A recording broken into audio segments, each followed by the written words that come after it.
for the Snap Report with...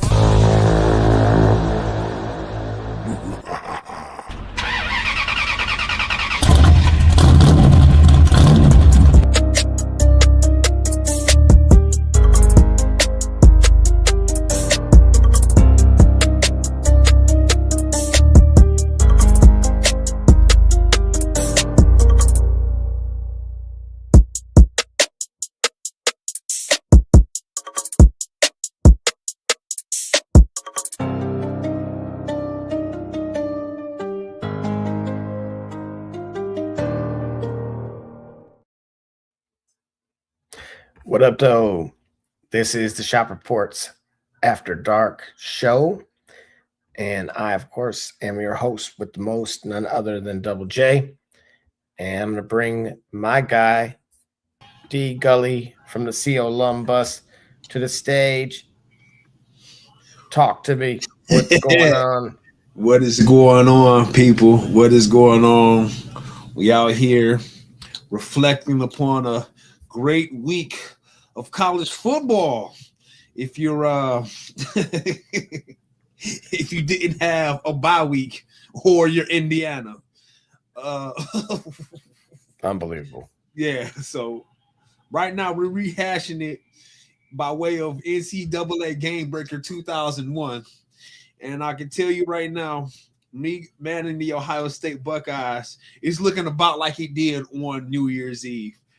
That being said, Double J, how you doing, man? I'm hanging in there, man. I mean, I'll simplify the story.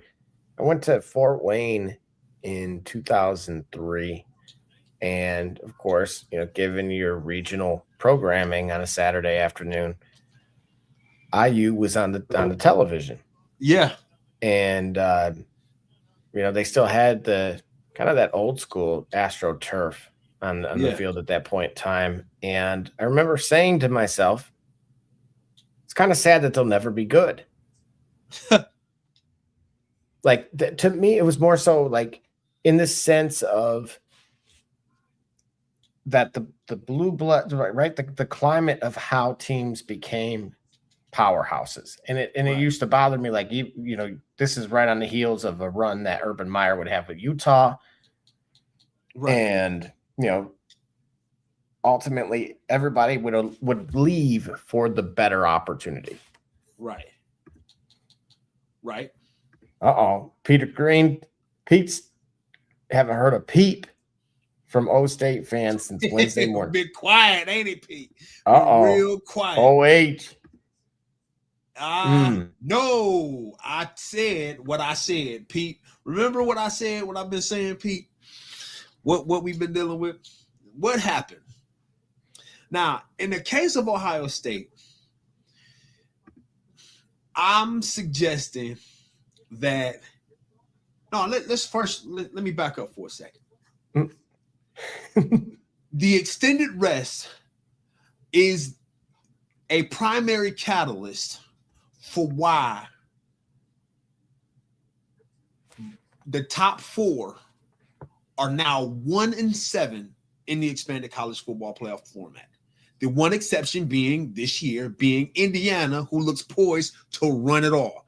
And I think the reason why Indiana's poised to run it all is because that coach is bucking the system. I think he's the exception to the rule.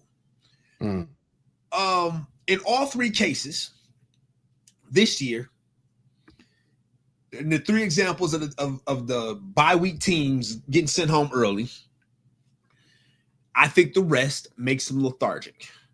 I think the rest gives them too long. If I talk specifically about Ohio State, I think it's about the intangibles. I think the long rest only did them worse because they had to rue over showing up short or coming up short in the Big Ten championship. So they had to sit with what they didn't do well for 3 weeks, knowing that what they did prepare for didn't work. You follow what I'm saying? It's right. Too long. They couldn't turn the page. The book wasn't going to turn but so fast. They couldn't turn the page fast enough. and they were exposed and exploited and had no opportunity to game plan or work on what would have worked in order to fix it. In Indiana's case, what they did worked because it won them a championship, so they don't have to do course corrections. They can sit for 3 weeks knowing that what they've done worked. Ohio State last year didn't have that opportunity because the loss to Michigan forfeited them the ability to play in the Big Ten championship. So they did have to turn the page. Okay, so what about Indiana's case, Pete? That's what I'm saying. Think of Indiana's case. Indiana, what they did work. Indiana is truly. I'm surprised that Indiana Hoosier football is top tier because you just never really hear of it historically. Like when there's another year or another era where Indiana was one of the teams to beat. Remember, in Ohio State's 2002 championship year, Indiana did come close to knocking them to giving them that one loss. I think that was a real close game that came down to a late touchdown. But aside from that, when has Indiana been historically a prestigious program or a top 10, top 5 program? It's just never hear of it. So that's why it's strange to hear. Not to say that because historically they ain't never been good, that they ain't gonna be good here, that they're overrated now. No, I'm just saying it's still a pleasant surprise. When have we ever talked about Indiana in the conversation for longer than this season? All right. That being said, Indiana's probably the team to beat going forward. They might be the national champions because of the way they prepare and because of the presence that coach prepares that team and the way that they approach the game. Going back to it, Ohio State lost last year versus Michigan, forfeited them the ability to play in the Big Ten championship. And they had to sit on it. They got right back to work, and they had to correct because their backs were against the wall because for the 4th straight year at that point, they had lost to Michigan. This year, beat Michigan, lost in the Big Ten championship to a team that knows what they're doing. They had to sit for 3.5 weeks, knowing what they didn't work without opportunity to really implement corrections. How did the game plan look? How did they play? What happened? Right? Pete said it. He said cupcake schedule, they faced an elite team like Miami. That may very well be true. Fact remains, they had elite competition. They had 3 weeks of guesswork. Because what they did the last time they showed up on the field didn't work. That is not the case for Indiana. Indiana had 3 weeks to be able to say, yeah, what we did worked because we them boys. How about Ole Miss? Ole Miss in Georgia. Right? Ole Miss is supposed to be in disarray. That tells you, first of all, how well Lane Kiffin developed the team and how well they developed the team under Lane Kiffin because they can win without him because they got a chip on their shoulder, perhaps maybe a championship on their shoulder if they depending on how this thing shakes out. You got Pete weighing in. He said, "True." I'm just saying, y'all had a chance against Miami. Y'all O-line did y'all dirty. Miami was going to run against y'all regardless. Yes, he says y'all. Listen, I'm from Cleveland. Okay. Let it be known. I live here. I love it here. So I'm from it's Cleveland. okay with me. So y'all remember, y'all. I get it. Okay, all right, y'all. Yeah, that's right. I know he a Buffalo Bills fans, but Josh Allen ain't playing college football no more, Pete. All right, y'all need to worry about what y'all gonna do on Sundays because this is y'all's year, and it better not be another year of y'all going home early. Considering the ghost, the bane in your side, the saber tooth to your Wolverine is not here this year. So, y'all, yeah, I'm deflecting, Pete. Yes, I'm deflecting. But yeah, you went left with that one. For I digress. Sure. Let me continue replicating what happened last Monday. I will say this. Obviously, 1-7 speaks volumes. Yes. It reemphasizes my point about getting. Again, move this thing a week back, right? We have week 0. We'll just call that week 1 from now on. Also, nobody's mad about games that are in 75 and sunny, right? Right. So we'll take that all day long as from a fan vantage point. But then, as far as moving forward, expand this thing out. So let me ask you this. So let me pivot real quick. Would Notre Dame have performed any better than Alabama did with the potential number 1 pick? Notre Dame versus Indiana. No, man, no, because I'm not about to say that Indiana didn't deserve to be there and they didn't show up. Indiana did exactly what they did. Okay, all right, hold on. Fared better or won? What does it matter if they not win? Would they have fared better? Perhaps. Would they have beaten Indiana? No. So, okay, we would have got a more spirited game. Who cares? I don't care about blowouts for real, especially when the team blowing out the other team, especially when you talk about the Big Ten historically showing up weak against the SEC, blowing out the SEC team. No. Whoa. Where's my Zach Morris? Timeout. Ever since this format has changed, yeah, actually going back really since 2019, I'll go as far as that and say the SEC versus the Big Ten you started to see a little bit of a paradigm shift as far as the percentages go, with just overall bowl records and then head to head.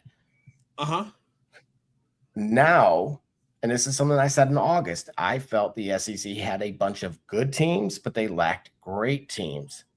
Whereas the Big Ten may not have, may lack at the bottom, right? That consistency, but right. And was top. But it still takes face-to-face matchups for that to ring true. But this is to your point, and to that very exact point, this is why, to me, it needs to be expanded. It needs to be expanded? Yes. Because I don't want teams to get punished like what we're talking about right now, as far as Notre Dame not being in and Alabama being in, is largely off of the fact that Notre Dame played Miami and lost. Okay. Right. So to me, what I do not want to have is, to Pete's point that he made earlier, talking about Ohio State, was cupcakes. Yeah. Yeah. So he's saying who y'all got winning it all. Indiana, I think, will beat Miami. Ole Miss playing off some Remember the Titan-ish. Yeah. This is a Disney movie. They're losing against Miami, though. Wait a minute. So Ole Miss has Miami. Indiana has Oregon? Correct. Now, remember, our host, who's not present, of course. Don't say it like that. Like he ain't had. Don't say it like that. No, I'm doing that. Don't play him like that. Don't play our host barbershop like that. He been holding it down. He's not present today. Oregon all the time. Say again. He is a big Oregon hater. Yeah. He don't think. Let us not forget, IU barely made it out of there. Yep. We just saw what happened in the rematch, right? Craig drove off when Debo said it's the rematch. Yeah. So these guys can't do that. Right. Right. Do you see it going any differently? I see. Hold on. I see myself getting this first down. Oh, I need this first down. Ooh. Cause I still got to get used to my controllers, man. I gotta. Here we go with the controllers. It is, man. It is, bro. I gotta. You know how I'm running this. I gotta get used to the controllers. Pete said, "My bad, D. I meant no disrespect. Don't be passive aggressive. We talking college sports." Oh, God. No, Notre Dame would have got smoked too. Turnover on downs. Man, I look. Speaking of Miami, I think Miami has 2 or 3 defensive players that are ranked in the top 15 or projection for this upcoming draft. Yeah. I wasn't impressed by the offense, and I haven't been all season. Right. Ooh, stuffed them. When it comes to IU, if everybody wants to jump on the bandwagon, that's fine with me. But know this. IU's defense is nobody is higher rated than a 3-star. For IU's defense. Correct. Whereas there's 3 top 15 picks on Miami's end. Okay. So you saying this, would it be, are you predicting it to be a slugfest or like a chess match? Like an ugly game being played? Nobody's really like in the games where any quarterback is uncomfortable, and in particular the way that Bain has been able to get to the quarterback. IU struggled. And Gotcha. as anemic as that offense looks, the fact of the matter is Carson Beck's he's been here and he's done it. Yeah. So a game manager offense can be efficient. It's just, again, historically, we've only seen it once, really, with that high-flying offense that has been successful and just kind of ran the table. And I'm referring, of course, to, the greatest show on turf. Gotcha. But I will salute this one thing, and it pains me to do it with IU, is that Cignetti is doing what you're attempting to do in that video game, which is saying I can win here in this.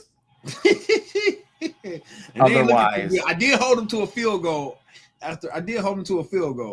So it's now 10-0. Yeah, we're gonna have you start playing. You might have to get some reps in these games, man, before we start going live, bro. Yeah. That's all right. Hey, listen. Here's the deal. I'm not afraid. You can see the beginnings, right? So when I'm excellent at third at 30-year-old games again, you know what I mean? Then come holler at you. All right. I gotta hurry up, get to the line. Go. Yeah. So for me, Gully, any thoughts to answer Pete's question? Who you got in this thing? You ducked that too. Yeah, I did. I ducked that. I did. I got Indiana, Ole Miss in the national title. Really? Yeah, Indiana, Ole Miss in the national title. You got to explain yourself. Like you said, what did you see from Miami offensively that impressed you? Nothing. Exactly. Oh.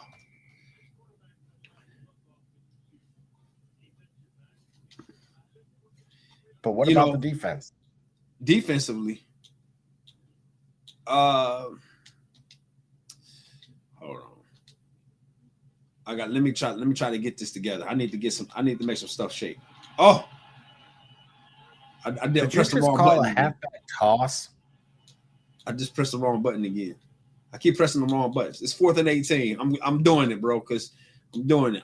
I'm 4th and 18 from where? I don't know. Probably like my 30. Pete, he may have the cool games, but there's a reason he isn't even inviting me. He's struggling out rookie mode. Hey, man. You do it. You fire this up and you do it. No. I'm here to narrate. And yeah. Yeah. I just got to get the controls together, man. There's something that's lost in translation. Ooh. Oh, man. Oh, I think that's McGahee too, man. It had to have been. Yeah, it's McGahee, bro. He was dragging you. McGahee, yeah, he like a sled drill. Yeah, right. He put my guys on skates and send them around the rink. Pete said Ole Miss didn't do anything until the 4th quarter. That's not happening against Miami. And see this, I agree with him. All right, I get it. Ole Miss didn't do anything until the 4th quarter.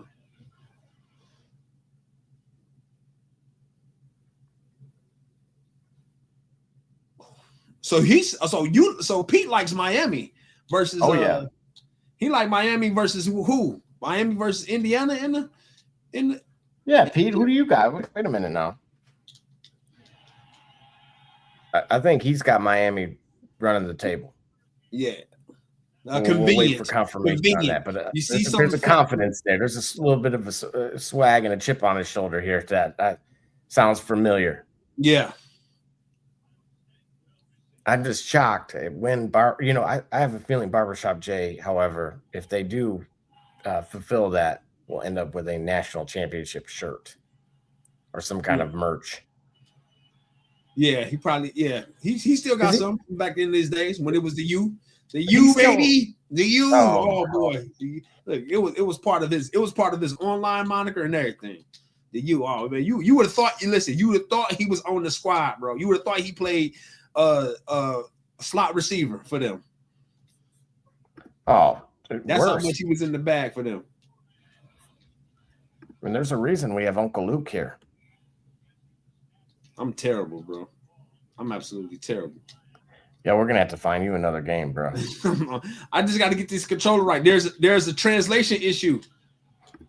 Oh, yeah. See, I gotta get these. Once I fix that translation issue, then I'll be fine. That's what's happening, bro.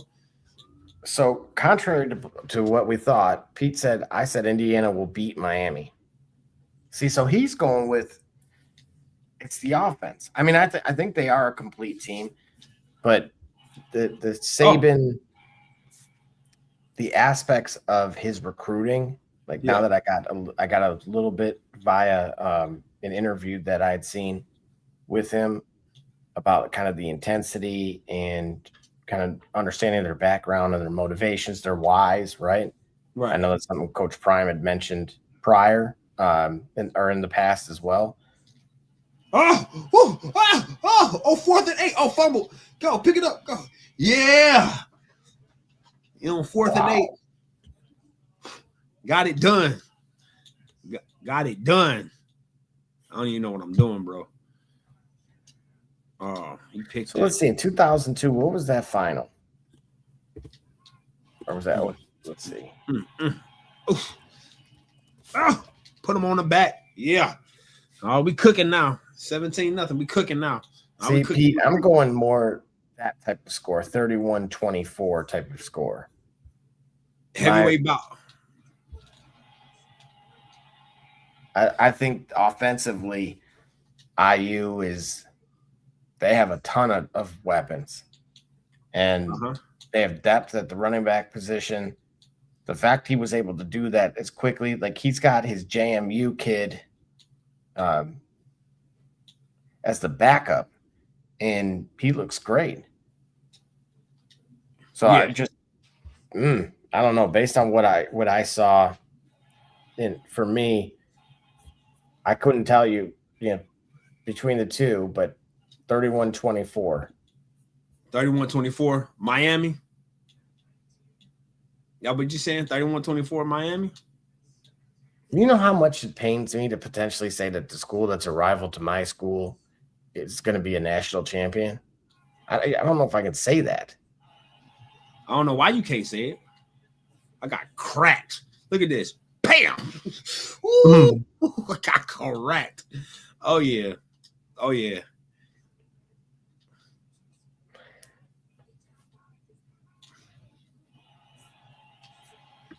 I got correct. 31-21. Yeah, hey, that's a great album by Prince, by the way. It really is. Dearly beloved. I see Uncle Luke up in the corner. So the rival to your school. So you picking the Hoosiers. You a closeted Hoosier fan. No. Look at you truth be picking told, the Hoosiers. I was accepted to both schools, and one of the factors that has potentially backfired was, when you think Purdue, you had Breeze, you had, Kyle Orton, of course, Rod Woodson, so on and so forth, right? They were competitive, and then they've also been very non-competitive. Right. And I always felt like we were on the look, we have a top 5 basketball team that needs to get over the hump for sure, but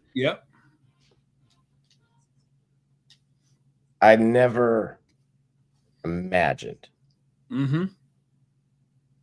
That's what I said. That's what I led with. I never imagined that we'd be talking Indiana Hoosier football in a football national champion.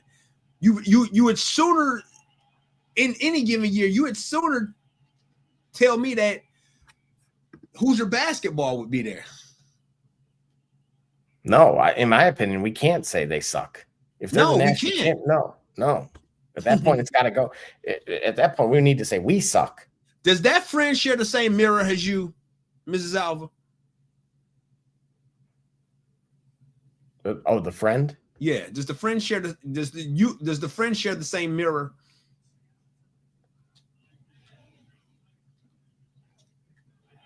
Oh, wrong friend. I'm thinking of the other friend. I threw the ball back. I What pitched was it that? the wrong way. I'm telling you, man, these controls, bro. It's 30 You to try nothing. running the option backwards? Yeah, bro. I pressed the wrong button. I'm telling you, man, there's a control stick issue, bro. Gully, it is you. Oh I my! gotta figure this out. We gotta take a TV time. I gotta figure this out because I'm telling you, without these controls, it's all lost. I'm not pressing the right buttons. You're gonna get us kicked off live TV. No, I'm not, man. This is entertaining, bro. People listen. Remember, people see me doing it wrong and they fire it up and get it done right, and they go and they talk major trash. This is what's happening. Listen, I'm a jobber right now. I'm a jobber right now. I'm compelling everyone to be. I'm enhancement talent. Okay. A jobber has intent. I do. I'm intending. You're not intentionally losing. We're not buying that. Listen here. I said what I said. Okay. I said what I said. Speaking of, it's fourth quarter, 13-3. Oh, Seattle in San Francisco. What's the score? 13-3. Who's up? Seattle is. Wow. Hey, so yeah. So who to thunk it, right? And then that right there is this is this the wait a minute, this is for top seed in the NFC, right? Yeah. Wow. All right, we got about 50 seconds to halftime here, and we'll take a break with them, let them figure it out, because this is a rough go. Hey, listen, I got a pass interference penalty. I'm going to accept that. Absolutely. You need to get some points on the board before halftime. Otherwise, oh, it's over. It's pat. Oh, yeah. I can see what I can do about that. I pressed the wrong button again. He did a half. Hey, this is I'm using Stefanski offense. oh, no truer words have been spoken. I think I pressed the wrong button again. Do you think he gets dismissed tomorrow?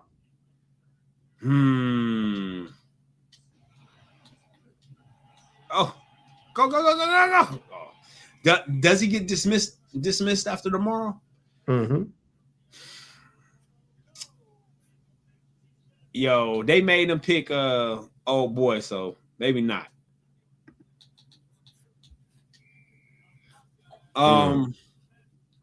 Yes, he gets dismissed tomorrow. Yeah, he does. They What go about in Andrew direction. Berry? Huh? Andrew Berry. I think they both get dismissed. Wow. Okay. Clean house. I don't think it's fair at all because I don't think it's fair. You asking me objectively versus subjectively. Objectively, I think they get dismissed. Subject to what they negotiated and what they negotiated for. Okay. I don't think that both of them should be fired, but I don't think that both of them should be fired.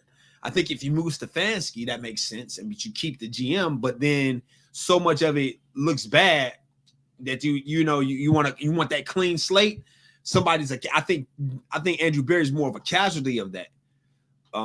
Remember, the league wanted, or not say the league, but the Browns wanted a quarterback of Deshaun Watson's caliber. To negotiate a means to be able to get that done was phenomenal, right? At least in terms of being able to get that done. Now, how it panned out, total disaster, so to speak. Then the ability to renegotiate that deal to save room on a salary cap. Remember, you brought this up last year, the way they before the start of the season. I think they converting much of that guaranteed money into a signing bonus, freeing up a tremendous amount of cap space. Now you can still build the team, so it's not a complete wreck that it looked like when Deshaun Watson was not, when his play wasn't living up, when he wasn't playing as desired, if you will. Again, no fault of his own, but all right. Well, if you were in charge, I'm gonna let you a second here. We'll take a break, but to think about it. If you were in charge, okay, if those moves occur, what do you do at the quarterback position? It's K. Cunningham, you watching the Shop Report. I'm Harvey Diallo, and you watching the Shop Report. My name's Chris Murray, and you're watching the Shop Report. Oh, you're Jay Knight, you're watching the Shop Report. It's Braxton Key, you're dropping in on the Shop Report. Barbershop Jay, Quentin Hines, Super Bowl champion. I'm ready. Let's do it. I'm on. Hi, I'm Mars, man. We're from Mercury Stadium, and you're watching the Shock Report. Hey, I'm Billy Butler, and thank you for watching the Shop Report. Hey guys, I'm Les Norman, former Kansas City Royal, and you're watching the Shop Report. Commander Brown, Detroit Rivers Mountain Training, and I'm watching the Shop Report. Hey, this is Doug Flynn of the New York Mets. Well, a few other teams, of course, too. And you're watching the Shop Report. I'm Matt Ramos, and you're watching the Shop Report. How you doing? I'm Rajay Davis, and you're watching the Shop Report. How you doing? This is Nelson Figueroa, former Major League pitcher with a lot of teams. You're about to listen to the Shop Report. Hey, this is Howard Johnson. You're watching the Shop Report. Hi, I'm Heath Bell from the New York Mets, and you're listening to the Shop Report podcast. Yeah! Hey, I'm Josh Tolley, former catcher of the New York Mets, and you're watching the Shop Report. This is Edgardo Alfonso for the Mets, and you're listening to Shop Report. Hey, this is Doc Gooden, and you're watching the Shop Report. Hello, this is Mike Hampton, and you're watching Shop Report. This is Kerry Cunningham, and you're watching the Shop Report. Hey, C.O. Moore, tune in live to the Shop Report, man. Checking in with the Chicago Bears. You heard it here first. Hey, this is Herman Harvey, former NFL offensive lineman with the Cleveland Browns and Baltimore Ravens, and you're listening to the Shop Report. This is Josh Chris, three-time NFL Pro Bowler, all-decade return specialist. You're listening to the Shop Report. Cleo Miller, former Cleveland Browns, and you're listening to the Shop Report. Hi, this is Dick Ambrose. You're listening to the Shop Report, and go Brown. Hey, this is the top dog, Hanford Dixon. Listen to the Shop Report. This is Ernest Biner, and you are listening to the Shop Report. Hey everybody, Jimmy Has from Cleveland Browns, and I can tell you my favorite podcast is the Shop Report.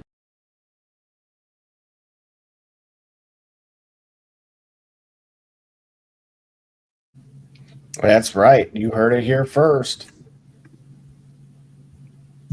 Yep, we're gonna get it together. Favorite podcast. All right, Gully. I gave you a second here on Gully Plays Games. Yeah. Tries games. Right. Because they just Alabama or Alabama or Alabama. I don't know. Anyway, what's next in for the Cleveland Browns if they named you the successor specifically at the quarterback position with Shedeur Sanders and a outrageous contract in the name of Deshaun Watson? I'm keeping man, you can't keep them both. You're keeping them both. I don't know that you can. Can you the fan base is on the verge of mutiny. Well, yeah, because they got a problem. You can't move. Listen, you can't move Deshaun Watson's contract. You see, I think the league it goes back to the thing that we don't want to mention anymore. See, the league created a problem for themselves because they made Deshaun Watson toxic. Now, where the opportunity presents itself to pick him up, The league made him toxic, so now it makes it bad for the league to get him to move him anywhere.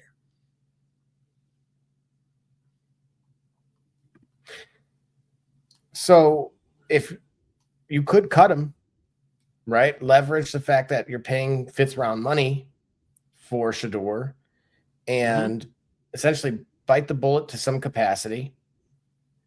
How long you got to bite that And bullet for? just 1 year or the remainder of it the almost contract? like you're paying him. What's that? How right? So it would be like Russell Wilson to the Steelers when he left Denver, right? Correct.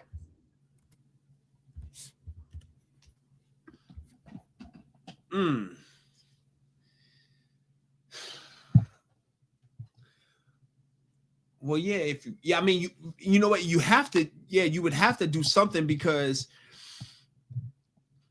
all right, you have to do something because Shedeur Sanders is proving that he deserves the time to develop. And if you handcuff him another year and Deshaun Watson doesn't perform as desired,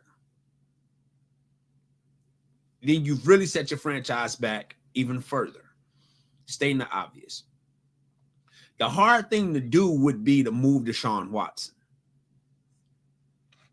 Do you think he plays fair and just restructures where, because he's owed $46 million for the next 2 years? Restructures who? For Cleveland or for another destination? No, for Cleveland, because if they send him elsewhere, the other team can cut him, and that can void his deal.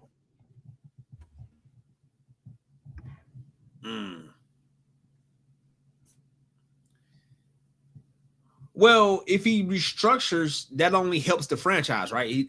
There's no value added benefit for Deshaun Watson, right?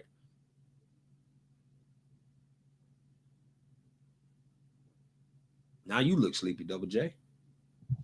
I think you froze up.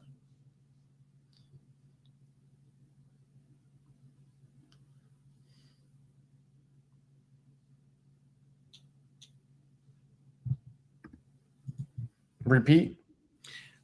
I said, let's see if this works out. All right. Let me see if I got this together now. I think I got myself together. Excuses. Okay. Did you change teams? No. No, I think I got my controller. I got my controller set up correctly. No, I don't. Still 31-0. Yeah. It's gonna remain that because I don't think my controller correct still. Uh-oh. 3rd and 11.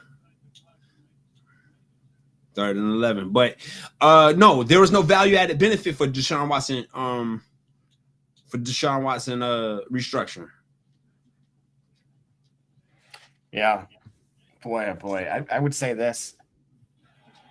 Yeah, you may have flea flicker. Oh, tip. Oof.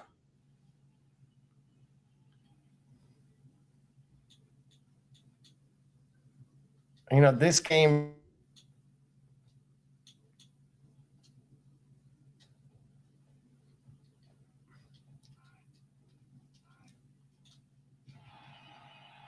it's short. It's short. Oh no, it ain't short. I am getting flamed, bro. Dude, 34-0. 34-0. I got to get these controls together, man.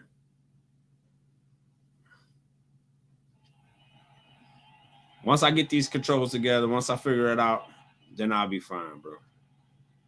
Just fundamentally not pressing the right buttons. Ooh, whew, stuck.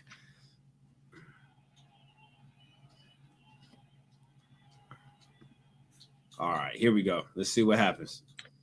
Quick update here. 5 2.5 minutes remaining. It is 13-3 still. It looks Who's got the ball? Who's got uh, possession?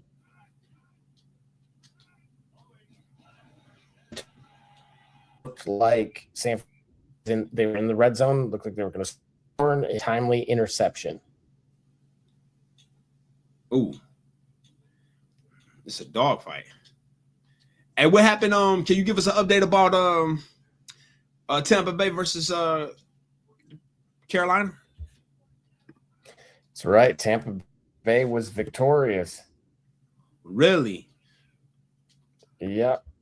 So now there's those questions. Do you move on from Bryce Young? Now, it's not set in stone yet. It depends on Atlanta versus the Atlanta game tomorrow. If Atlanta wins, then Carolina does go through. Okay. If Atlanta wins, Carolina makes it to the playoffs. Mm-hmm. Okay. And they're at home versus the 6-10 Saints.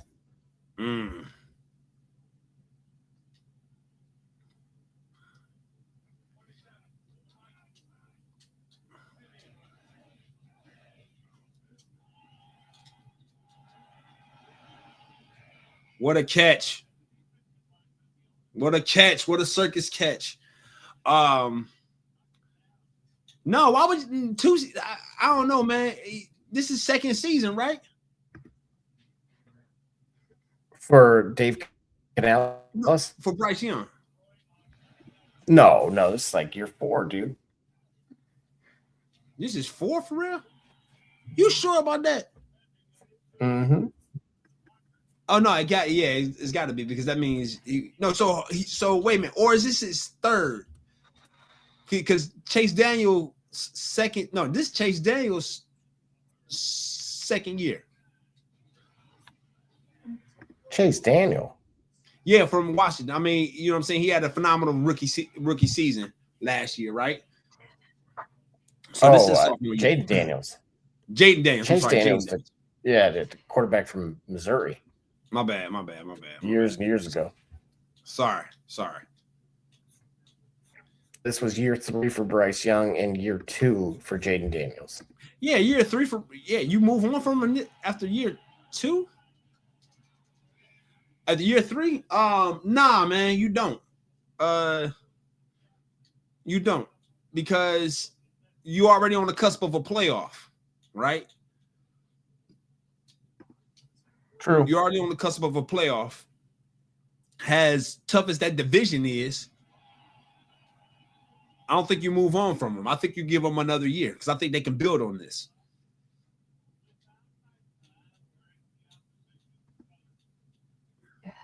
Are we building on this drive? Listen, it's 30-17, right? All right. We got something. I think we fixed some of our controller issues. Oh, fumble. Oh no, he might go to the house. He might go to the house. He might just take it to the house. Oh, ooh, boy. Man. Dude, they're putting a whooping on. Oh gosh, look at this. I mean, just straight, no protection. It just no. Insult to injury. Am I playing game breaker or blitz? It's 40-0, folks. Bruh. Yeah. Oh man. Yeah, bro.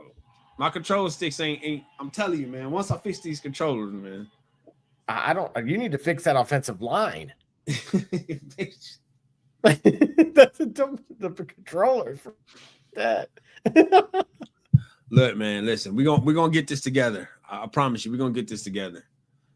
But again,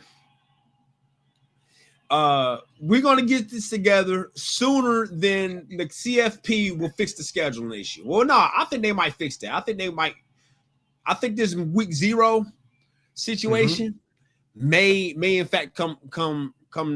Yeah, I think this week 0 situation, there's some merit to that. Because how else do you attribute the trend? Like, really, did for the second consecutive year, right? Think about it like this. Let's throw ego into it because ego matters. Do you think the committee is willing to say that they got it wrong for the second straight year? Yes. And the only reason I'm going to say it so emphatically like that is based on your point. You don't go 1-7 out of 2 years. No. What I'm saying is, so that's why I'm saying they'll make the fix, because I don't think the committee is going to say, like, I don't think the committee is going to say that they picked it wrong, because to say that you know, that's to somehow say that going 1-7 was a problem of the matchups. But and it was just and if the matchups are the problem, then those picking and ranking the seeding are those who contributed to the matchups. So to correct the matchup problem is to say, oh, well, that is our fault. And I don't think the committee is going to admit that it's their fault. Oh, an interception. I don't think the committee is going to admit that they have a problem picking. I think they're going to say, well, exigent circumstances, outside factors like the rest, we don't pick the rest, right? Necessarily. Well, that is an issue with the teams. That's an issue with the teams playing, not an issue with us picking the teams to play. That's an issue with the teams. Has to do with scheduling. Say again. You can't. Here's my problem with that. Indiana blew that door. That one. No, they didn't blow it out the water because they were the only one to do it. And in fairness, they didn't have as long of a layoff. They played in a Big Ten championship. They did not rest 25 days like Ohio State. They rested 18. So they don't even now, the fact that I think Georgia played in the championship, Georgia got a bye week, right? Georgia playing the SEC championship. Mm-hmm. Right. But so that might poke a dent in the theory, but I can't hear shit. But the what happened? Got a pin, roughing the passer. Oh, you got to be kidding me! Roughing the pass. They went into my. Oh man, I got them 47-0. I'm about to get. Listen, they about to look. They about to make me pay a fee on kind of how bad I'm representing the Buckeyes in here. But that's all right. We're gonna fix this. So no, Indiana didn't have as much rest because they played in the Big Ten championship. So did Ohio State. Oh yeah, so did Ohio State. Yeah, that's right. My bad. Yeah, they did have the same amount of rest. My bad. Yeah, they did. I had to think about that. Yes, they did. I was still trying to go into last year. No, you just look at the overall picture. No, that they're the only team in 2 years to win off of the prolonged bye. Like, how good do we think Ole Miss is? Like, Pete just outlined it for us. He said they only showed up in the fourth quarter. Let's say that it's a consensus view that Ole Miss not necessarily got lucky, but Ole Miss was sluggish until the fourth quarter, and they surprised the Georgia team that had to bye. Then what is Georgia doing playing down to a team of that caliber? If not being lethargic because of a prolonged sitting. Don't get me wrong. I know that clearly has an impact here. I'm not going to deny that part of it. It's simply. I think it's the biggest impact. It very well could be, but we're talking a reason of excuses, right? What if they were running the table? What if it were 7-1? Right? Are we saying, oh, those teams playing that game have so less time to prepare that it's unfair for them? Do you get what I mean? Yeah, it's possible to make that. It's possible that that argument would have been made because again, we see the absence of parity. So if they were 7-1 versus the team, then we see the absence of parity. What we see is we see the absence of parity, and now we got to look at a common factor, right? I mean, it's like it's being objective. Absence of parity. 7 times the team with more rest gets embarrassed. Or get shocked or embarrassed. 7 times. What's the common factor in all the teams that lost? They had a longer rest schedule than the teams that they played against. So now we can look at that, right? It's got to do it's lack. I mean, unless somebody's going to go in, well, NIL this and scholarship here and 5-star athlete here and all. Unless you want to do that, I haven't heard that analysis yet. Not to say that it doesn't exist or it can exist, but that's not the one people went to first. And we see this in any time. How many times have a team, think about how many Super Bowl runs, let's say in the pros, how many Super Bowl runs were won by wild card teams? The Giants come to mind immediately. The 9-7 Giants. The 9-7 Right. Giants. They won the division in week 17. And went on to steamroll through the playoffs with Eli Manning, Hall of Fame Eli Manning. Yep, Hall of Fame Eli Manning. Sorry, I had to get there. Had to say that because people somehow doubt his greatness, even though his greatness was substantiated by having that second Super Bowl run. But not better than Joe Flacco, according to you. No, it's on the same level. And if Lee Evans makes that catch, Joe Flacco probably got 2 Super Bowls. How about that? But I digress. Nonetheless, they're on the same level. So where I'm going with it is, yeah, to me, expansion has to happen. I agree with you that yes, you can't wait a month. You know, somebody used a good example to me yesterday. I heard by calling it like week 1. Because those guys have been off in another bowl game, right? Not a CFP game, just in another bowl game. They said there was a lot of rust there because they have not played competitively in a month, and it was the closest thing to playing closer to week 1. So I'm with you. They have to adopt something. Either I don't know how you can do this. You can't push the conference championships, like a week later and say, and assume that only like again, let's say teams participating in conference championship were void, like conference championships ran alongside the first round because the first round because of expansion would have nothing to do with those teams because they're all naturally ahead of it based on their ranking, I'm saying. Okay. So nobody would play until that second round or potentially that third round. But even then, I know theoretically that doesn't work. But because there is the possibility of a participant needing to ultimately play in that first round. But it does have to change. It does have to include more. We have to get guys like, unfortunately, that Notre Dame have to include more. Why? Because of 7, Gully. That's why. Because what? Because to me, that tells me that what I've always been saying from the jump, which is this BS. I'm tired of this BS of rankings in August being really the determining factor of who plays in what in December and beyond. Because it was a 2-loss team that if you lose every 6 weeks, it was not enough to kill you from participating in the thing that mattered the most. They were not going to move you back enough. And if you lost to a quality opponent, they really were not going to move you too far back. And how did you get that? Because of a ranking in August.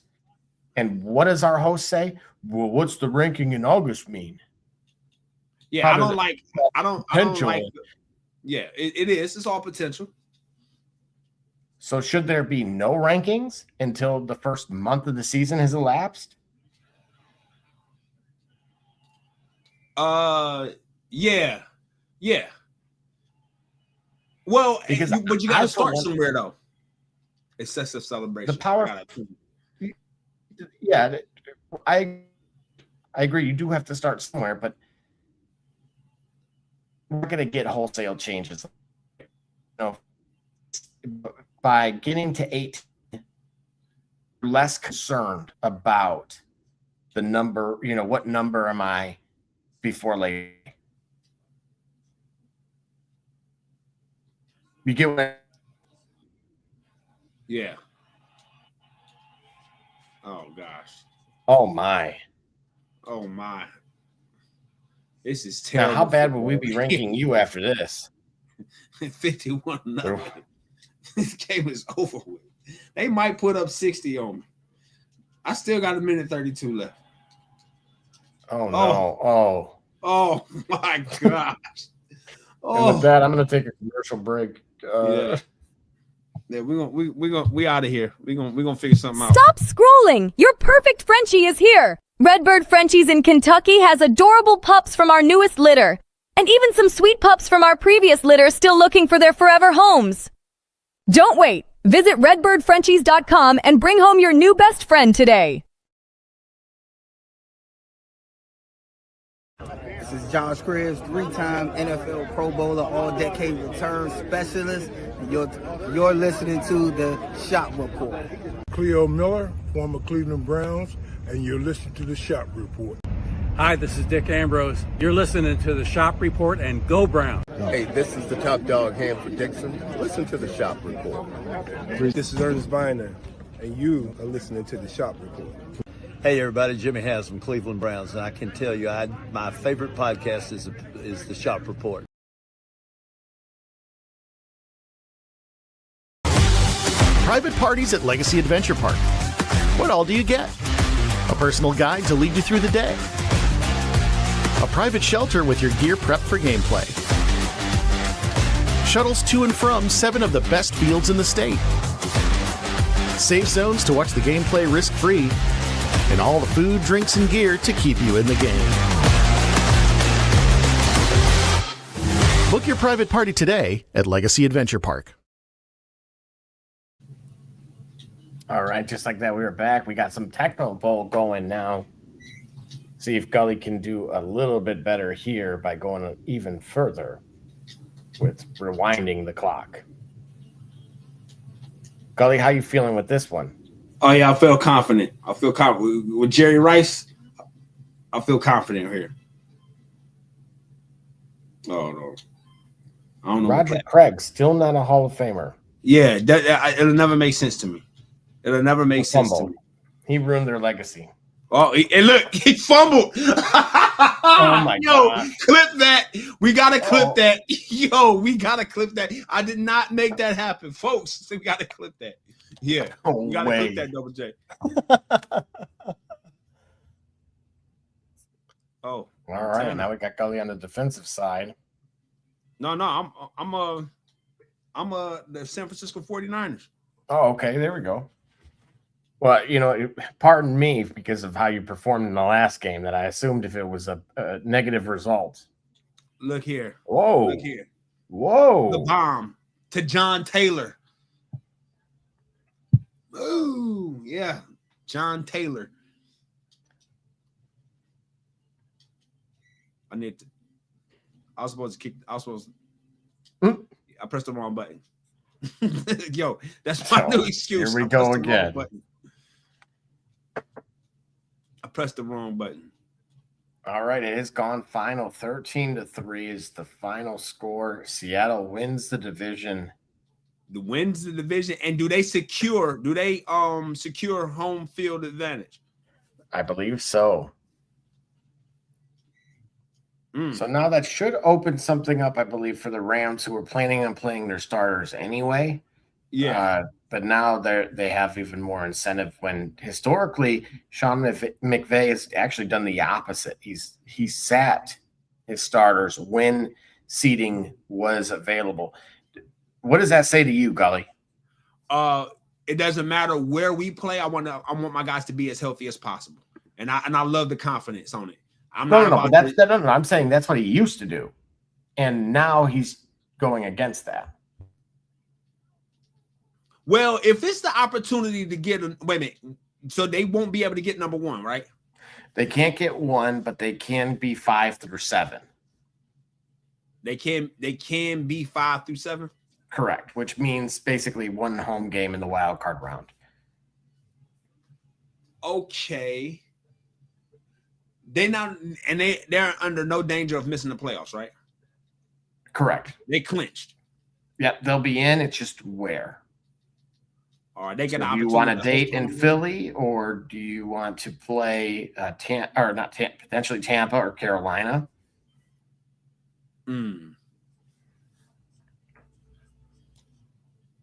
Well, I don't know. I think being able resting your guys, knowing that you've already secured a date in the postseason, I think I would take that over playing over potentially playing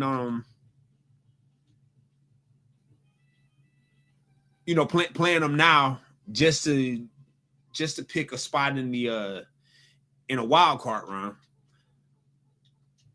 So I kind of not disappointed, but I wish he would have not betrayed his interest there. See, I disagree. I think he learned a painful lesson last year, and potentially, Matt Stafford's not getting any younger, as we know. And what a catch. John Taylor again. They keep leaving my boy open. Wait till Jerry Rice get cooking. So does this have any impact to you on who the MVP is between I need to kick that Drake ball. May or Matt Stafford? Like, can the NFL MVP really be just in the wild card round? Yeah. On the road like that? Really? Why not? I don't know. Just to me, that doesn't really scream the best player in the league then. It's all a popularity contest anyway, because even if we're talking about those guys, there's gonna be and I'm not saying it just in general, there's gonna be guys that really make a more solid case for being in the MVP race. So yes, your MVP could be in the wild card round, because perhaps your MVP is the reason why, based off the way the organization played, like, could end up in a wild card round. Like, for example, the way the Buccaneers fell off a cliff, it seemed like, to lead themselves to being 7-9 and then or 8-9 and end up in the playoffs. Let's say a game or two, they got 1 or 2 of those games that they didn't, and now they're 10-7. They would certainly be in a wild card round, and I think that Mayfield would be in the MVP conversation, would have remained in the MVP conversation. So yeah, so to have your MVP, especially, and then if you're talking about it, right, he's in the wild card round at what, 11-6? Like, is it the same type of wild card team? You get what I'm saying? That's a good point. Mm-hmm. Absolutely. Well, and so you would expect a run then? I would anticipate one, yeah. I would say, yeah, he's capable of running the table. Sorry, I had to.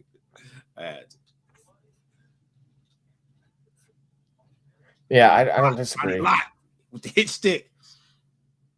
Ronnie Lott, who's a part of that Bears staff that I talked about many moons ago, that's making some noise and naturally could be somewhere that Matt Stafford has to go against. Hey, David Meggett. I think David Meggett was underrated as a runner. I think Dave Meggett was a pretty good layup.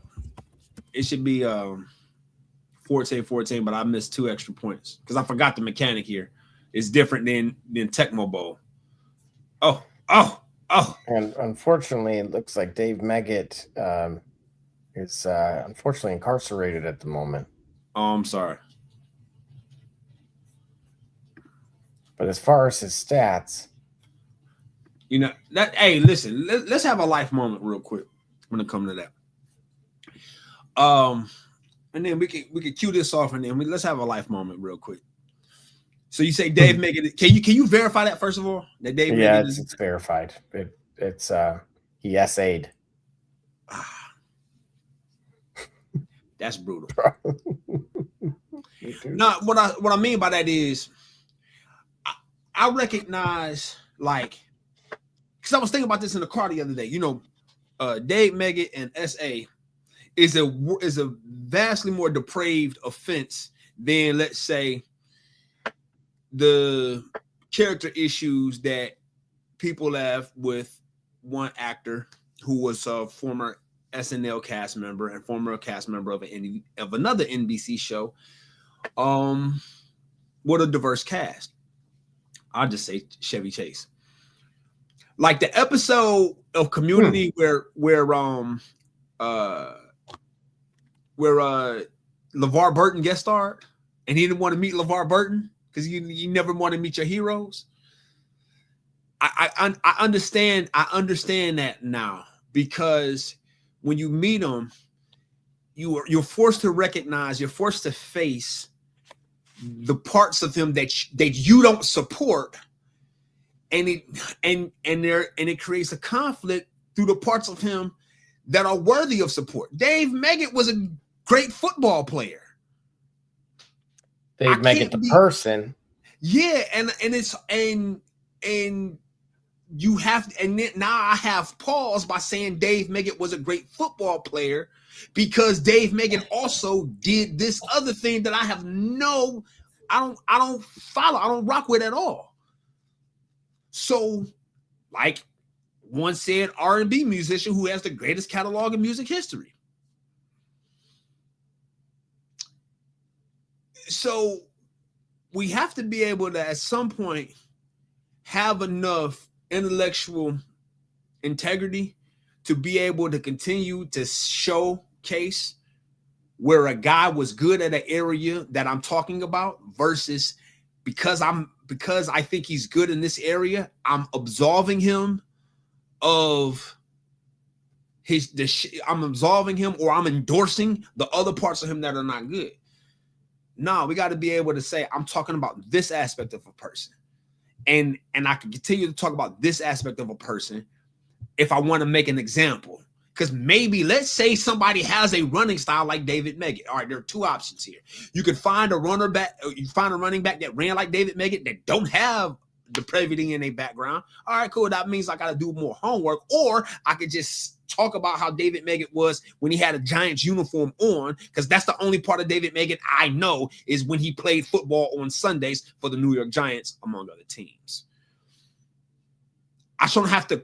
I think we try to hang each other up as a society when we try to having to put all of these asterisks behind our statements, when our statements ourselves provide enough context to say, I'm not talking about a person holistically when I'm speaking about one aspect. If I say R. Kelly got the greatest catalog in music history, I am saying R. Kelly has the greatest R&B catalog in music history because of the songs he made, the emotions tied to them, and then the artists that he wrote for, the songs he produced. Nothing about that talks about his behavior.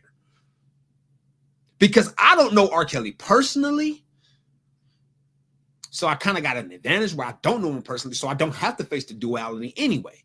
Just like millions of us don't know him personally, so we don't have to face that duality anyway. We should be, from the position of where we are, third party, removed from the personality, from the personal behaviors, talking about this, because I'm gonna tell you what, during that time, the music that he made that was great, it colored our memories. Just like David Meggett, if he played, and you were a Giants fan back then in 89 to 91 or whatnot, he colored your memories because he was the running back when y'all team was great, at a great area of your fandom. Now, what about Ric Flair, right? Who's came under fire was his recent rash of public interactions, which is, of course, to fill you in, he did a couple drops for people, by a cameo.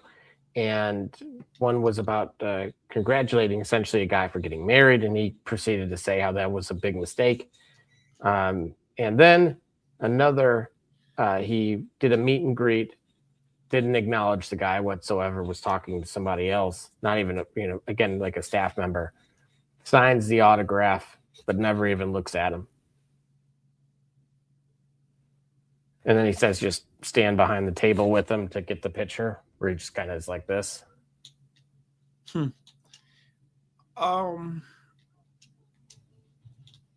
Ric Flair's not my favorite wrestler. My favorite wrestler is Bret Hart, first of all. Second of all, for those who now are faced with the duality of Ric Flair being a jerk, they're more than welcome to have their opinion of Ric Flair, the professional change. And then I could do that too, but I'm talking about the greatness therein of him doing a thing that I loved, professional wrestling. You see what I'm saying? Like I can't speak to that, or I won't use that because he wasn't doing that when he was in the ring having an all-time great battle with Dusty Rhodes or Ricky the Dragon Steamboat or Cactus Jack. That's why I adore that's why I love wrestling, because of what I've seen him do as a performer. The fact that he's a jerk is separate. So if I could speak about greatness, I'm like, hey, man, you want to control the crowd like Ric Flair in the ring, then I say that. You want to control the crowd the way Ric Flair did in the ring, not the way that Ric Flair did at Sky Harbor Airport. We have to be able to give ourselves the decency to know that if I'm speaking about a figure in context, I'm speaking about him in context, and I don't have to qualify myself by excluding things that I didn't mention in the first place. Hulk Hogan is one of the best professional wrestlers ever, and he probably was a racist. No, not probably. Yeah, he likely was.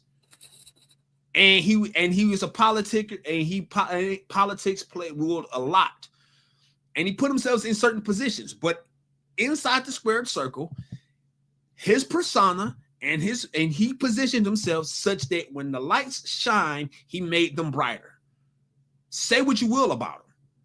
That's what happened. So Hulk Hogan being one of the greatest professional wrestlers of all time, that's a statement that I'm comfortable in making. Is he my favorite? No.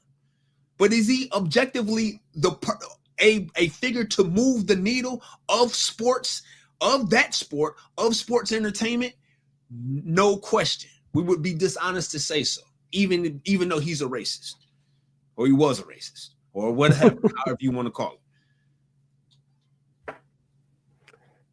So you give him a enough pass. Words in this English language to be able to frame context and to be able to speak clearly and eloquently, such that if I say Kellen Winslow was one of the best college tight ends ever, that statement by itself should exist in its vacuum, because that's what I'm talking about Kellen Winslow Jr. One of the greatest college football tight ends. Aaron Hernandez was one of the best tight ends in the NFL during his era. That is the statement I'm making. I can go on and on. Tell me, who else? Yeah, but why? Okay, so then why is it that you're capable of separating the two, but countless others, right? Bring up all the scandal with baseball, right? Okay. And letting these guys become Hall of Famers. Is it because that they were using steroids? Correct. So their performances, as you're pointing out, versus their character or judgment, you're able to separate these. Correct. I think we all should. I think we have to come off. We have to stop demanding excellence in areas that we don't demand of it for ourselves. See, we bring unsavory parts of ourselves together to the forefront every day. We all have things like millions of us don't live up to our potential. And so we do things, we procrastinate. We might get around something. We might maybe not be as forthcoming in this effort, in this job, in this position, but then we'll criticize Hulk Hogan for effectively doing the same thing. It's just that, okay, you work at an office and you move paper. You work at Dunder Mifflin. He works for the WWF. He does the same. He pulls the same shenanigans that, this guy at the office does. But why is it more amplified? Why is it like, oh man, that guy just gets... Well, he's a public figure, right? The guy at the post office is not.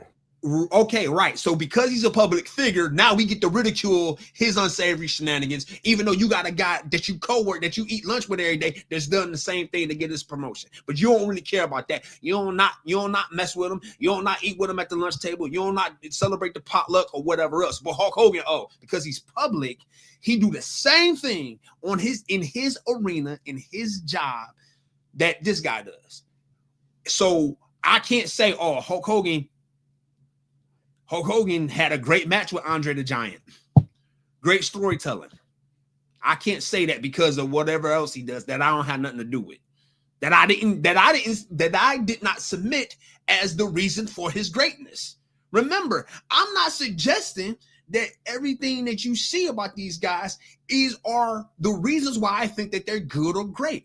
I'm not suggesting that Floyd Mayweather Jr.'s personal out of the ring antics are the reason why I think he's the best boxer ever. And reasons why I think if you want to learn how to box and you don't know how, and you want to frame a reference for how to box, you watch Floyd Mayweather Jr. and watch any of his 50 professional fights. If I say that statement in whole, I'm not suggesting that I'm not suggesting that he's a great person, that he is a role model, that he is emblematic of everything you should aspire to be as a human being or as a man. I'm saying if you're trying to do this thing, he did this well. Because I'm going to tell you what, there's a whole lot of people that want to nitpick that drive Audis and BMWs and Mercedes. And you know what? All those people have in common, they owe one said guy that wears this a lot. Because of this innovation in his automotive innovation and thinking about creating that Autobahn that helped to advance all three of those German automobiles car makers and proliferating them to world-renowned automakers, right? So if I say it in the can, let that statement be where it is. Now, I think we owe each other. I think it's important for you to qualify yourself by being specific. But once I provide context for why I'm saying a person, why I'm using a person in a positive example, given a perspective, we don't need to have a sideways discussion because I didn't offer that I didn't offer that sideways material as a reason why I'm saying he's great. Let's use the sense that God gave a jackass and understand what I'm saying in context. Remember, but like my grandma would say, sense ain't common. And when people do stuff like that, we can tell either they lack common sense, they lack applying common sense, or they're looking just for an argument. Now, I'm one of the guys, if you're ready for one, I'm here for it. But it might get personal quickly because you're making it personal, because you're doing that when I've already told you by context what it is I may like about a person who might have shady aspects of their character. So if I say Kellen Winslow or Aaron Hernandez, or if I say Bill Cosby, or if I say Michael Jackson, even though we already know how that went, we already know the truth of the matter there. I'm talking about them in a certain aspect. I'm not offering up what's behind the scenes that I didn't offer up when I say they're great. Interesting.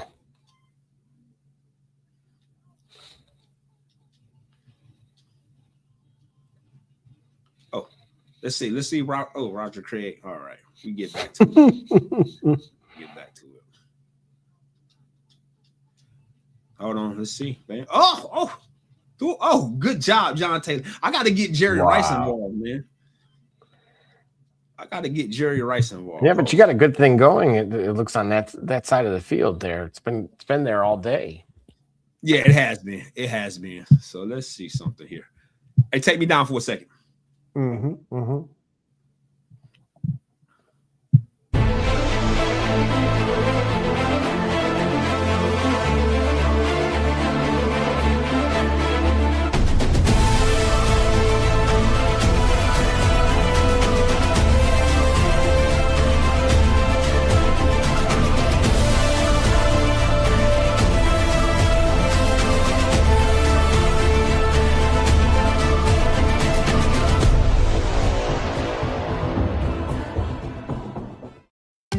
the cracks on your pavement surfaces can take hours and be torturous on your body. Until now. Bicracky Weed Removal Tool was designed specifically to clean pavement cracks in a fraction of the time, all while standing up. Bicracky's patented design incorporates a two-sided steel blade and is encased by a durable fiberglass shell. Simply use the large end to clean big gaps, then rotate and use the small tip for narrow gaps. Made in the USA, Bicracky eliminates weeds to the root and is environmentally friendly. Bicracky. Save your back while you clean your crack.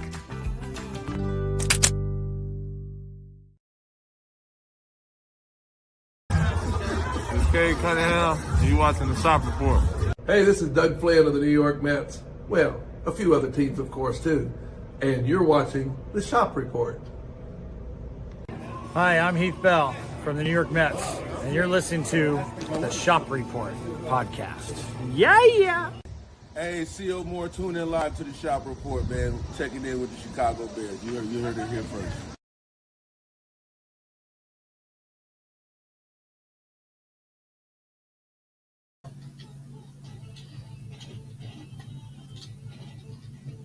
All right, and just like that, we are back. We got Gully doing something here. The technical bull. I pressed the wrong button. I did, man. I pressed the wrong button. I was finally I got juked. I was finally gonna get Jerry Rice involved. And I pressed the wrong button. That's all right. We're gonna say that. We're gonna get him involved. Boom. Bam. Oh, okay. You know, like Lawrence Taylor, Michael Irvin, Ray Lewis. If I'm talking about them I'm talking about the gridiron. Then that's the perspective we want to leave. Shannon Sharp.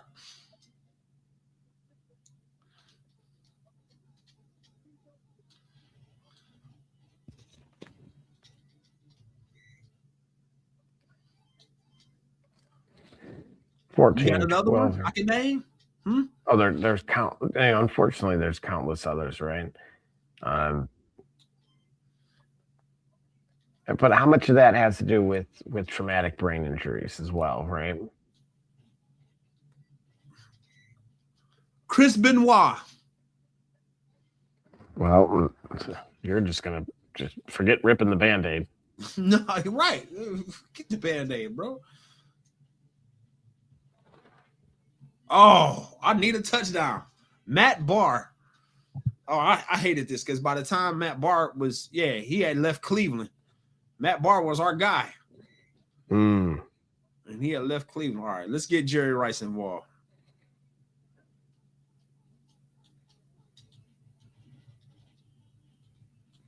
Uh-oh.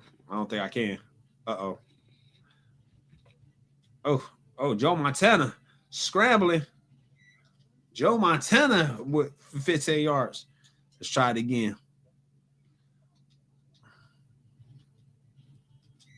Oh, Pepper Johnson with the sack. Oh, 2nd and 19. We got to get Jerry Rice involved. He don't have a catch for the day. Can you believe that? Oh, intercepted. No. Jerry Rice in coverage because that's what Jerry Rice does. In coverage. I sure enough thought that was picked. Threaded the needle. Oh, Lawrence Taylor with the I'm just getting ate up. Man, what a defense. 4th and 16. All right, yeah. All right. We got they're not getting Whoa. Oh, look at Tom Rathman. Oh, it's 1 minute 32 seconds left. Oh, it's coming down to the wire. Got him involved. Touchdown, Jerry Rice. There it is. 18-7. Nah, I need to make this field goal, huh? Now, what do you do here? Oh, you can only do something. This is 1991. Oh, that's right. Woo! First extra point made this afternoon for the San Francisco 49ers. Now we holding on to a 2-point lead with David Meggett. Brings it out. Oh no. No, he all right. Out to the 21. All right, so now we got to hold him here. So we need this defense to Romanowski. Let's see where Romanowski at. All right. Romanowski drops in the coverage. Boom. All right. They call it a timeout. So what we going to – I think they're going to try to go deep. Oh, yeah. All right. Bam. We got Meg drop back to coverage. Oh, delayed handoff. Oh, he almost got it. 16 seconds. Yeah, they gotta throw this joint. 3rd and 3. Running out of time. Oh, they got the first down. The underneath stuff. No, this is it. This is for the game right here. 5 seconds left. They have to. All right, Ronnie Lott drop back in coverage. Oh! Ah! Woo! What happened? I can't. I stopped. It was a deep play. It was caught. What a game. Yeah, what a game. In the South, ladies and gentlemen. What a game. Yeah. John Taylor had 4 catches for 114 yards. Joe Montana, 84% completions, 240 yards. Roger Craig, 5 touches for 53 yards. Otis Anderson actually was the rushing leader, even though Dave Meggett had the ball. We must have did a lot to stop him. So look at that. That's how we get it done, ladies and gentlemen. That's how you get it done on Tecmo Bowl. So Gully, I want to get your thoughts here. We had a player who was drafted to the NBA just make his return to college. And Baylor lost tonight, 69-63, in spite of that. As well they should. When you have a guy at a point, yeah, that's game in the system. Once you declared you are a professional and you played in the professional ranks, college basketball is forfeited for you because you've played professional. You know, it muddies the water. It's not like a separate league. It's not international. It's not a separate league. It is a stage of development that we're saying. Non-professional versus professional. Even if the guys get paid, they're not necessarily paid professionals, unless I'm mistaken. So when you have a guy who's played professionally among the professional ranks, he's got a level of experience and a level of exposure that's different that he can take down to the college level. It's wholly a betrayal of the system. And I don't understand it. Like, I don't get it. Like, I don't see a justification for it.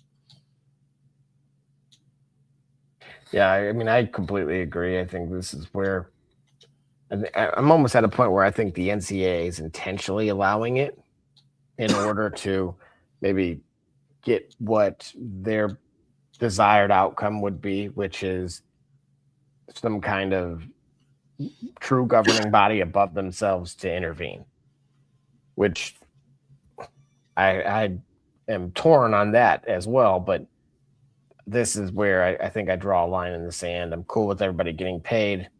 But if you've stepped foot or signed a contract with a pro team, a two-way deal, enough's enough. You're not coming back. Right. So also to suggest that he had 5 points and 4 fouls. 5 points and 4 fouls. I mean, yeah. They wanted to make sure that, you know what? Nah, bro. You're gonna have to earn it You have to earn it. I don't know that that'll last forever. You know what I'm saying? Like, eventually he's gonna break through. But I think the statement was made emphatically. Like, this is a disrespect to college football. I mean, college basketball. This is disrespect to college sports anyway. You know what I'm saying? Well, I like how John Calipari said it, where, you know, we have professional basketball with no, you know, this is Jamie Dixon, former Pitt coach who's at TCU now, they call it what it is. We have professional basketball with no cap, no draft, no rules, no interpretation. Yep. And to me, that's I got a big problem with that, especially because you know my team is one that, in particular, right or wrong, and I could lean and be the first to say that it's wrong to do it the right way. Right. And you know, again, from a purist vantage point, right? We still recruit high school players. Right. That there is a broader ripple effect when you look at it. Like, why would I ever get a high school player? Right. Why would I want to develop anybody? Correct. I can just go grab a guy who wants. I can just go sign a guy who wants to who's already built, already who's already complete, and then put him on my college team versus another school who's developing talent, right? That's cheating in a sense. I mean, hey, like they said, like I seen it, you know what I'm saying? LeBron James got some eligibility. Right. Well, at least in LeBron James' case, I kind of would want to see him play college. I want to see him play at 40 years old. Only if he plays for Ohio State.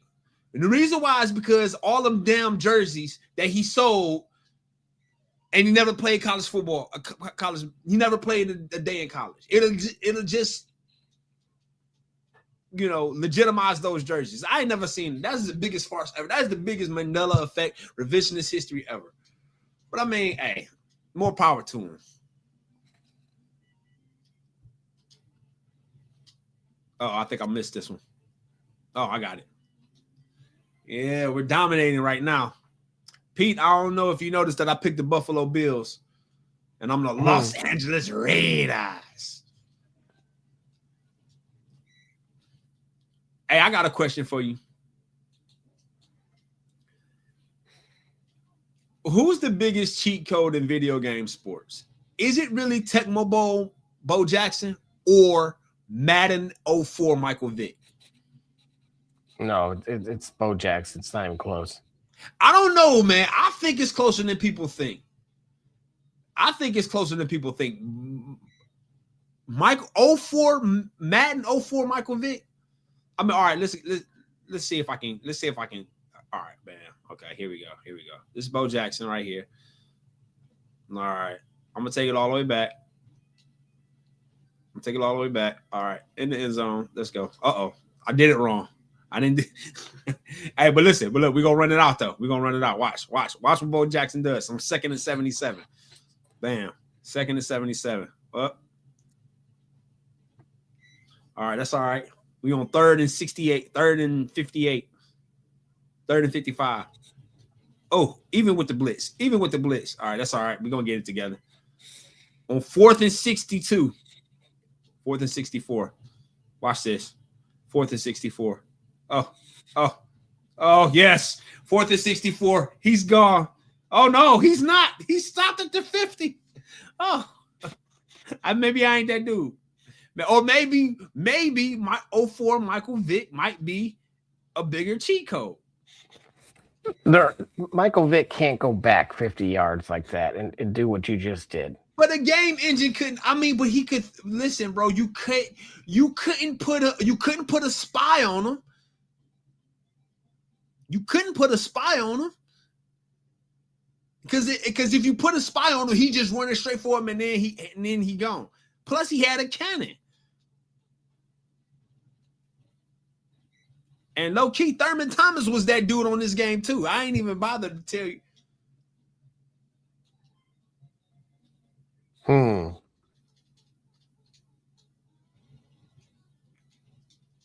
Uh-oh.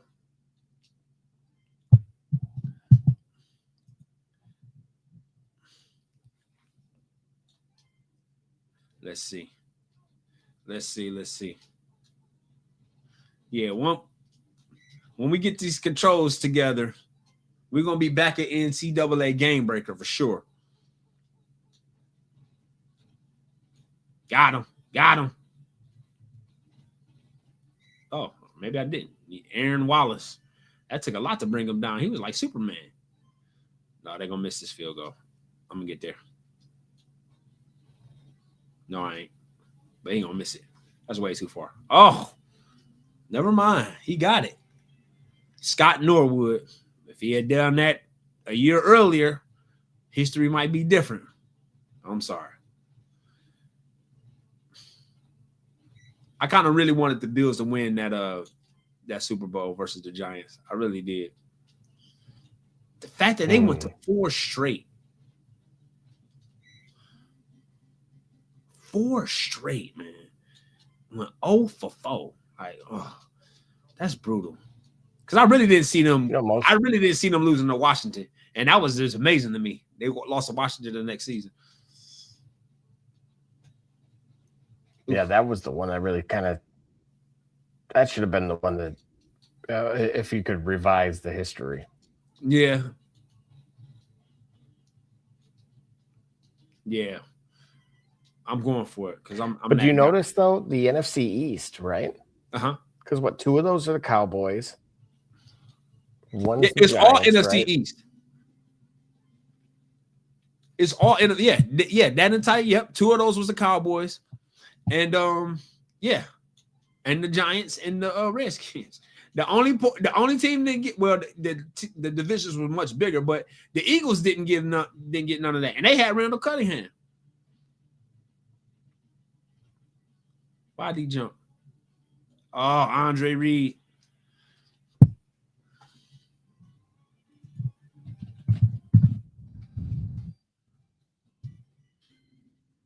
Oh, I got to get there.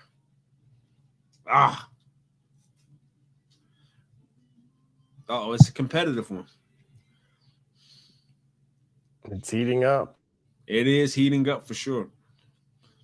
Which one you want me to try for next week? Well, you know what I was going to say. You could definitely ask the audience. For one, if possible, my request would be WCW NWO World Tour. World Tour or Revenge? Oof. Potentially, if we could get both, that would be. All right, cool. All right. Yeah, we can cue that up. Yeah, we can. I'd like to see a Royal Rumble match as well. Ooh, okay. We can cue that up. Yeah, because I was going through. A matter of fact, last week I was going through the United States Heavyweight Championship. I was running everybody over with Bret the Hitman Hart and Revenge. Oh, steps through the pocket. Really? Oh, Lofton with the catch.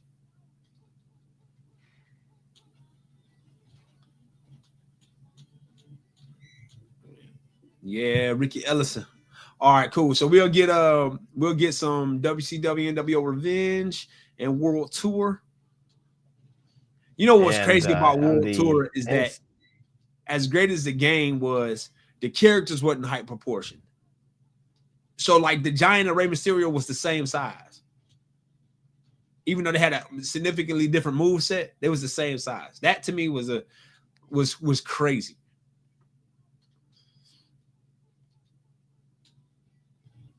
Oh, almost caught.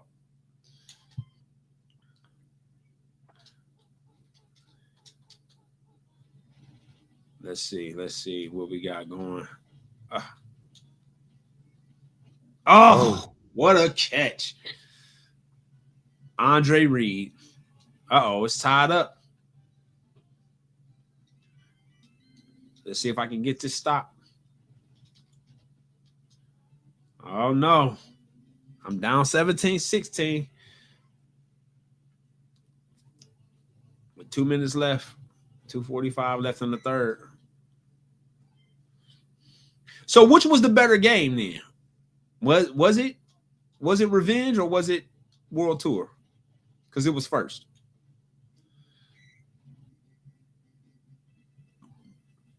I'm going with Revenge.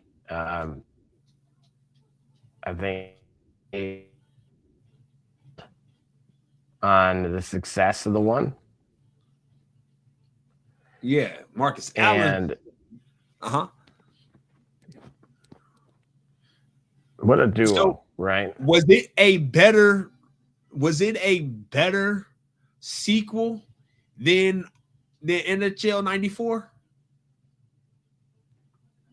I said NHL 94 was the best sequel. I would put it, yeah, without a doubt. I think it certainly is up there, and it would, all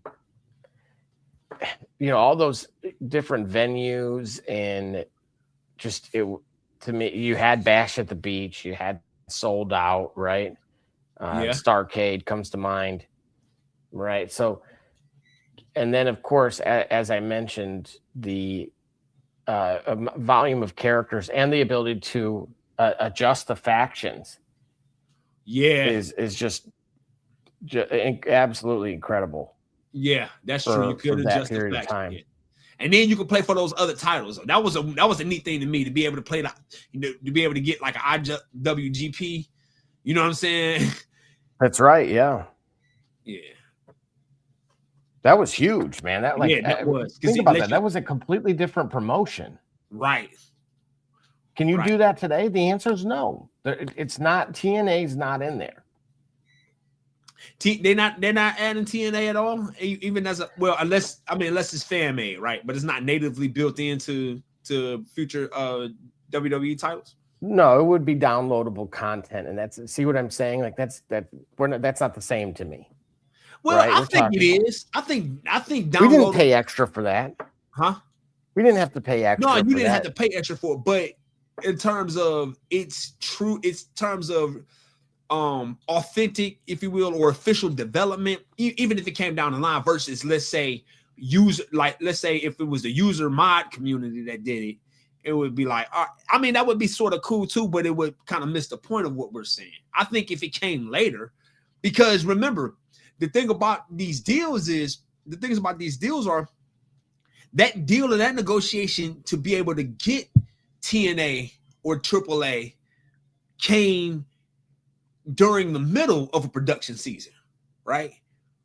So whatever TV rights that existed beforehand didn't exist prior to the development of said version of the game. So I wouldn't want to penalize them. I mean, I do appreciate the foresight that, let's say, WCW had to go prior to development of the game and acquire those licenses. But in a different media landscape that we have now, to be able to let's say midstream or slightly after the fact add that, if TNA and AAA were to be added to WWE 2K25-26 by the development team, I would appreciate that.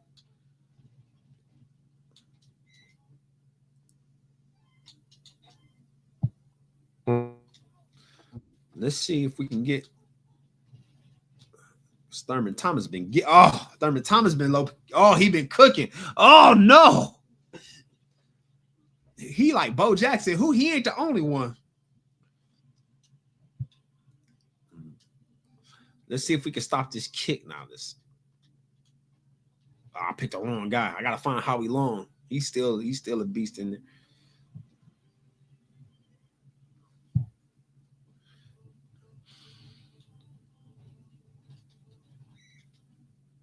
Let's see. All right. It's the fourth quarter, 3-4. Oh, I'm down. Okay, I need to make a sustained drive here. Boom, bam. I need to run the clock. You need to play. Don't worry about it. I'm Bo Jackson. Don't worry about it. Don't worry about it. Uh-oh.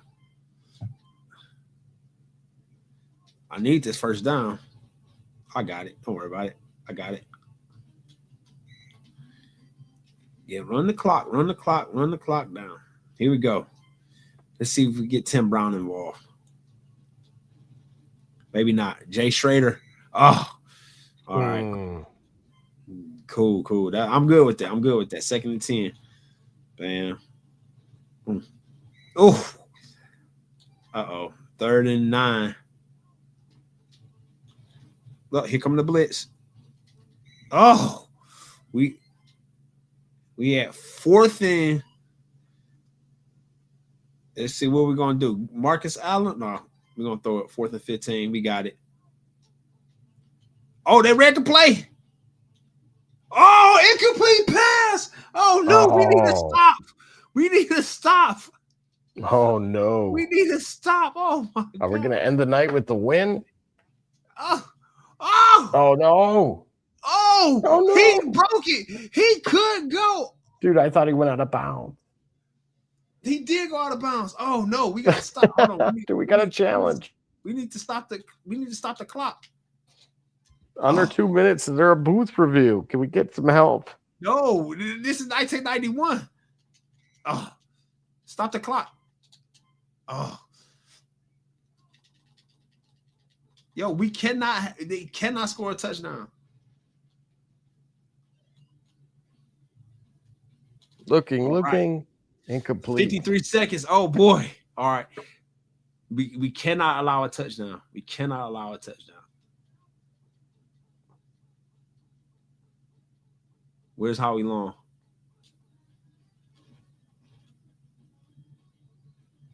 Oh! Incomplete pass. All right. They're going to go for a field goal. All right. Howie Long. Where's Howie Long?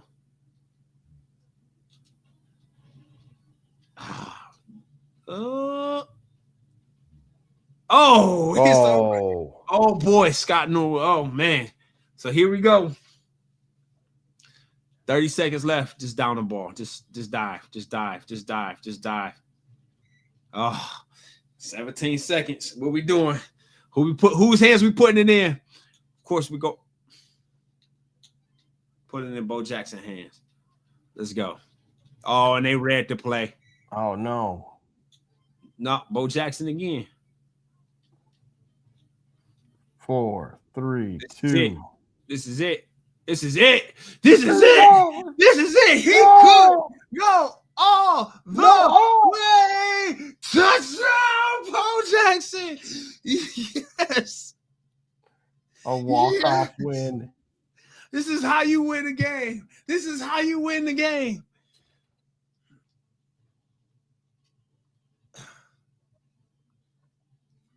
This is how you do it, folks. You pull victory out of the jaws of defeat.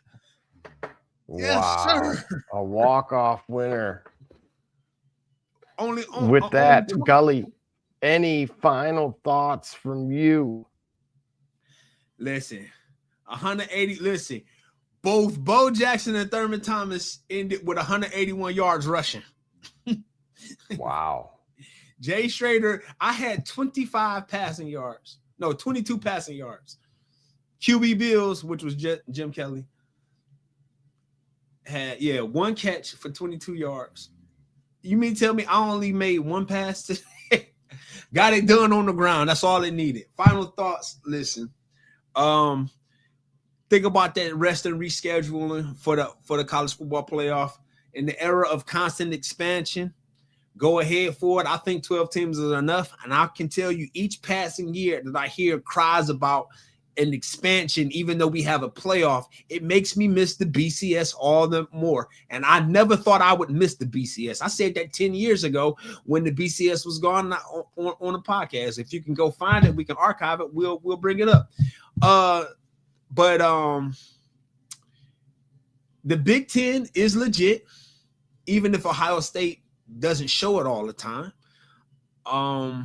Certainly Indiana has a chance to really show that the playing field for college football has changed. The SEC is not as dominant as they used to be, and they're not as dominant as they once were, or that's the same as used to be. But point is the Big Ten now, because if it goes right between Oregon or Indiana, that means the Big Ten will have won its third straight national championship. Let's see if it happens. What about you, Double J? Yeah, I have to echo that. I will say this. Unfortunately, SEC fans, look, I know you got it still, but I think this is it. I think it's time to reassess that turned. Yeah. And I don't like the move by Lane Kiffin. I think as much as I dislike IU, I applaud what Curt Cignetti is doing. And I think at this point in time, it should be, if you already got a good thing going at this day and age where money talks, you should be able to, as long as you have the support of that admin, then you should have more. You should be able to win a national title with an Ole Miss, or with an, if you can't, and certainly with an Indiana at this point in time. If they're playing ball on the administrative side from the alumni side of things. So gone are the days of the blue bloods. I think we're now going to see the new bloods. Correct. Yeah, and everybody moving and changing. Coaches are reaping what they sow.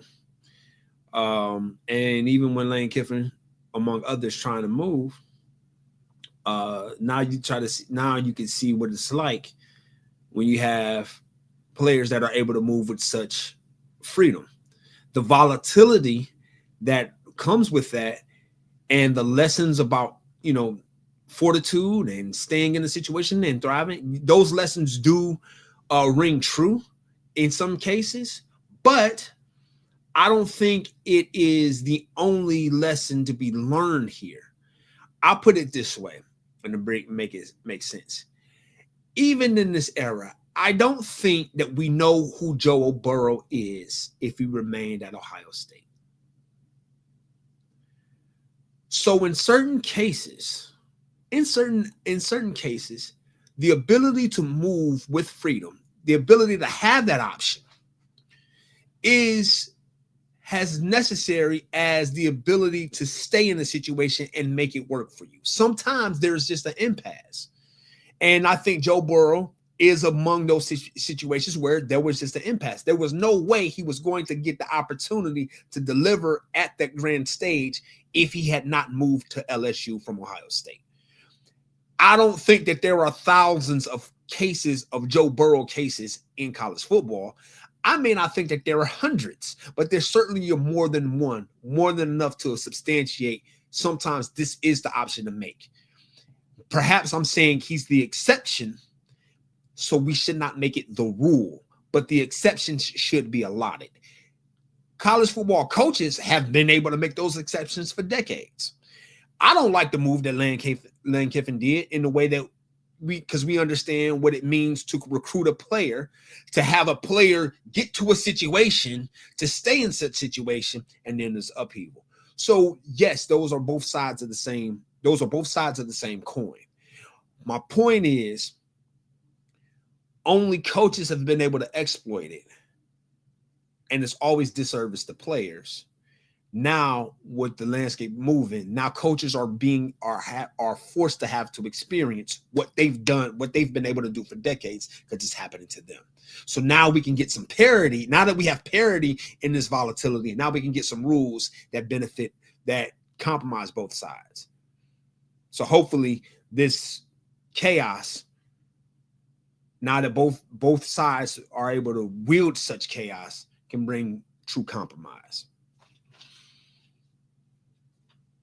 Absolutely. And again, it appears our host should be returning this time next week. And so be on the lookout for that and some upcoming trending topics, I'm sure.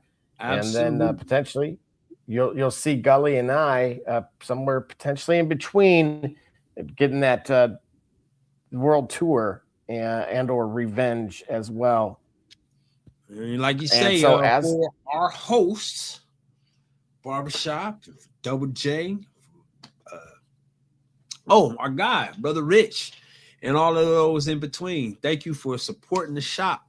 And if you don't allow me to do the words, you okay if I do them? Yeah, oh yeah. You really want to know what's going on? Next time you really want to know what's going on, come to the shop. Walk-ins are always welcome. Holla.